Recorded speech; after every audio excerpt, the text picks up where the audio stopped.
Kanalıma hoş geldiniz. Bugün sizlere orkidelerde keiki ve çiçek dalı çıkarabilmenin en önemli püf noktalarını göstereceğim. Orkideler çiçek dalından keiki ya da çiçek dalı çıkarabilmesi için birkaç metot uygulayacağız. Öncesinde sizleri kanalıma yeni gelen bir özellik hakkında bilgilendirmek istiyorum. Artık kanalımda videolarımı İngilizce sesli olarak dinleyebilirsiniz. Bu özellikle yabancı takipçilerim için önemli bir özellik.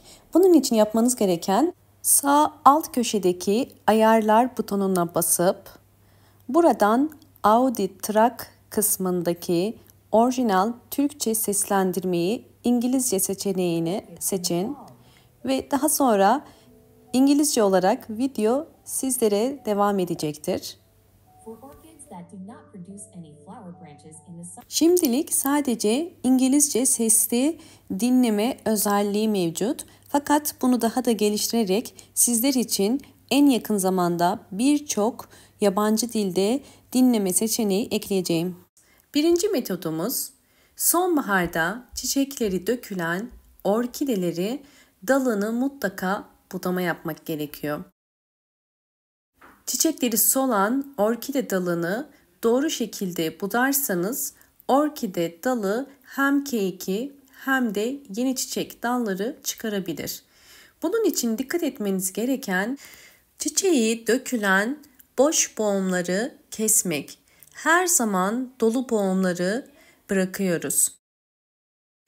Budama yaparken dolu boğum ile boş boğum arasından tek seferde keskin bir makas ile kesiyoruz. Ve geriye sadece boğumları dolu olan yerler kalıyor. Gördüğünüz üzere iki dalı da budadım. Bakın bir hafta geçtikten sonra budadığım dal uçları bu şekilde kurudu. Yani dal uçlarına herhangi bir şey sürmeniz zorunlu değil. Zaman ile dal uçları kuruyacaktır. Şimdi yapmamız gereken ikinci metoda yani ikinci püf noktayı sizlere vermek istiyorum. Bu boğum yerlerini yumuşatmamız gerekiyor. Bunun için ben aloe vera kullanacağım. Aloe vera yaprağını kesiyorum. Aloe vera yaprağı içerisinde bol miktarda akışkan bir jel vardır.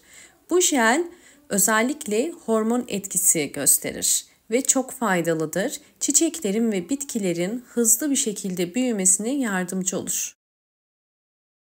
Bu aloe vera yaprağı içerisindeki jeli bir pamuğun üzerine bu şekilde biraz sıkıyorum.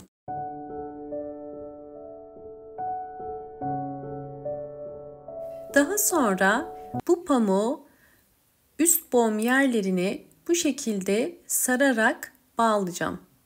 Özellikle orkide dalı üst boğumlardan çiçek dalı ya da keiki çıkarır. Bu yüzden bu işlemi üst boğum yerlerine uygulamanız gerekiyor. Bakın yine biraz daha sürdüm ve diğer dala da aynı şekilde bu yerin tam denk gelmesini sağlayarak bu şekilde bağlayacağım. Bu işlem özellikle boğum yerlerinin yumuşayarak içerisindeki küçük filizlerin hızlı büyümesine yardımcı olur.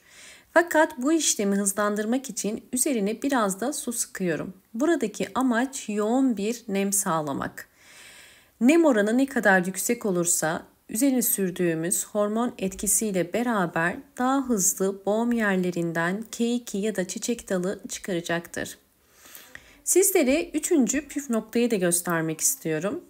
Bunun için aloe vera yaprağını küçük parçalara ayırdım.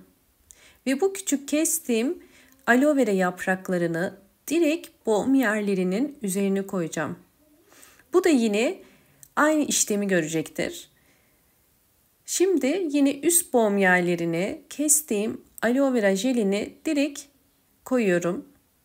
Bu yöntemde bu aloe vera jeli boğum yerlerinin üzerinde direkt kalır ve bu üzerinde kuruyuncaya kadar kalabilir. Kuruduktan sonra bunu çıkarıp tekrardan yeni bir aloe vera yaprağı koyabilirsiniz. Bu işlemi boğum yerlerinden çiçek dalı ya da keiki çıkıncaya kadar tekrarlayabilirsiniz. Orkidenin cinsine göre Bazen bu boğum yerlerinden keyiki çıkarken bazen de çiçek dalı çıkabilir.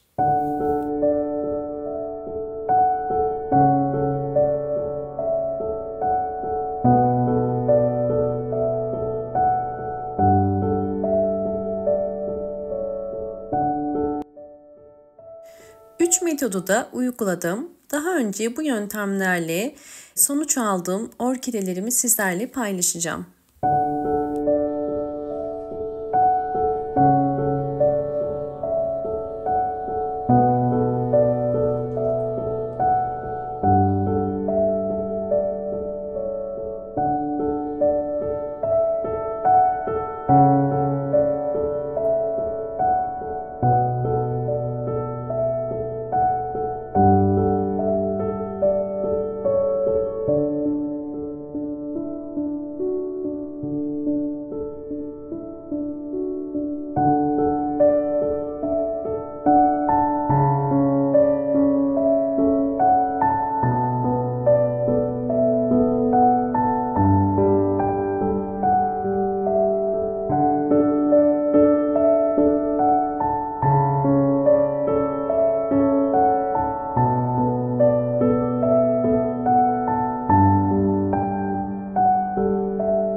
Dördüncü yöntem olarak direkt orkide toprağında gübre olarak kullanacağız.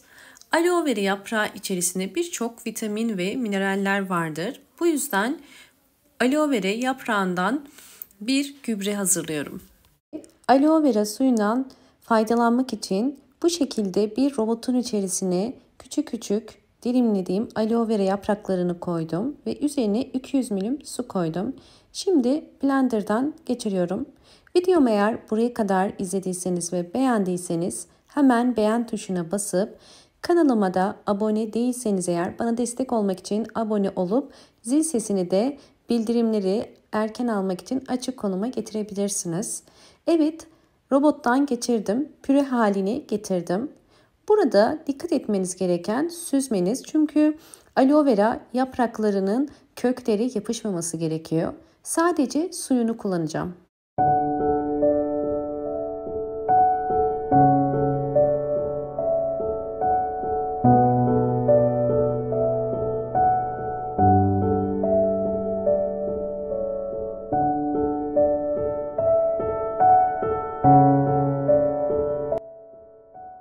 Orkidelere su ya da vitamin vermeden önce köklere bakıyoruz. Orkidenin kök rengi eğer bu şekilde beyaz ya da gri ise suya ihtiyacı var demektir. Eğer orkidenin kök rengi bu şekilde yeşil ise suya ihtiyacı yoktur. Eğer kökler bu şekilde yeşil iken su verirseniz orkideyi fazla suladığınız için köklerde çürüme, yapraklarda sararma ve çiçeklerde solma olur. Bu yüzden su vermeden önce mutlaka köklere bakın. Evet, şimdi 6 yemek kaşığı kadar her bir saksıya bu karışımdan veriyorum. Kesinlikle bu tarz sıvı bitki besinlerini çok sık ya da çok fazla vermeyin. Her bir saksı için 6 yemek kaşığı ideal. Ve bu karışımı ayda bir kere vermeniz yeterli. Sonbahar ayında vereceğiniz bu tarz gübreler çiçeksiz orkidelerin çiçek dalı çıkarmasını sağlar. Bu tarz karışımlar sadece çiçeksiz orkidelere değil, çiçekli orkidelerinize de verebilirsiniz. Çünkü çiçekli orkidelerinde mutlaka vitaminlere ihtiyacı vardır. Gördüğünüz üzere suyun içerisinde biraz bekleyince kök rengi değişti. Gri kökler yavaş yavaş yeşil oluyor. Buradan da kök renginden su ihtiyacının nasıl karşılandığını görmüş oluyoruz. Kesinlikle her zaman köklere bakarak orkidelere su verin. Sıvı bitki besinlerinin orkide üzerindeki gelişimini paylaşacağım.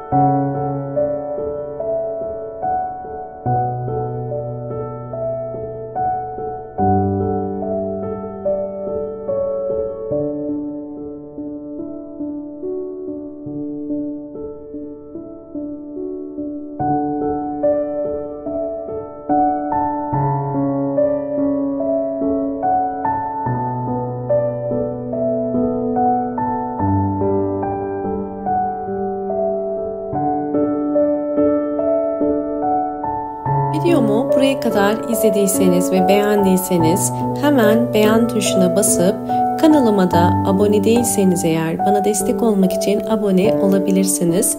Bol bol yorumlar yapıp yorumlar kısmına da sorularınız varsa sorabilirsiniz. Hoşça kalın, sağlıkla kalın.